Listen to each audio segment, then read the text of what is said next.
যুক্তরাষ্ট্রের পক্ষ থেকে ইরানের কাছে তেল ক্রয়কারীদের জন্য জারি করা হয়েছে কঠোর সতর্কবার্তা। যে কোনো দেশ বা প্রতিষ্ঠান ইরানের জ্বালানি তেল কিনলে তাদের বিরুদ্ধে নিষেধাজ্ঞা আরোপ করা হতে পারে বলে জানিয়েছে মার্কিন ট্রেজারি মন্ত্রী স্কট বেসেন্ট। বুধবার হোয়াইট হাউসে সাংবাদিকদের সঙ্গে কথা বলার সময় তিনি বলেন, ইতিমধ্যে বিভিন্ন দেশকে জানিয়ে দেওয়া হয়েছে কেউ যদি ইরানের কাছ থেকে তেল কেনে কিংবা কোনো দেশের ব্যাংকে ইরানি মুদ্রার লেনদেনের প্রমাণ পাওয়া যায় তাহলে সেই দেশের উপর দ্বিতীয় পর্যায়ে নিষেধাজ্ঞা দেওয়া হবে। বিশ্লেষকরা বলছেন এই বার্তার মূল লক্ষ্য চীন, কারণ ইরানের তেলের সবচেয়ে বড় ক্রেতা দেশটি।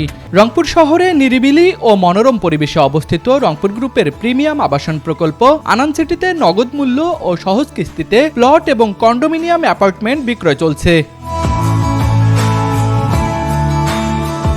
ইরানের মোট তেল রপ্তানির প্রায় ৮০%ই যায় চীনে।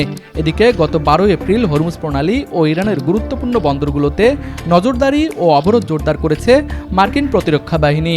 যুক্তরাষ্ট্রের দাবি, এই চাপের কারণে চীন ইরানি তেল কেনা কমাতে বাধ্য হতে পারে। শুধু তাই নয়, চীনের দুটি বড় ব্যাংকেও ইতিমধ্যে সতর্কবার্তা পাঠানো হয়েছে। সেখানে বলা হয়েছে ইরানের অর্থ প্রবাহে কোনো ধরনের সম্পৃক্ততা পাওয়া গেলে তাদের বিরুদ্ধেও নিষেধাজ্ঞা আসতে পারে। অন্যদিকে এই পরিস্থিতির মধ্যেই ইরানের তেল খাতকে লক্ষ্য করে নতুন নিষেধাজ্ঞা জারি করেছে যুক্তরাষ্ট্র। এতে তেল পরিবহন, অবকাঠামো এবং সংশ্লিষ্ট ২ ডজনেরও বেশি ব্যক্তি ও প্রতিষ্ঠানকে অন্তর্ভুক্ত করা হয়েছে। যুক্তরাষ্ট্রের এই পদক্ষেপ বিশ্ব জ্বালানি বাজারে নতুন উত্তেজনা তৈরি করতে পারে বলে মনে করছেন সংশ্লিষ্টরা। তুষার আচার্য, আন্তর্জাতিক ডেস্ক, RCTV।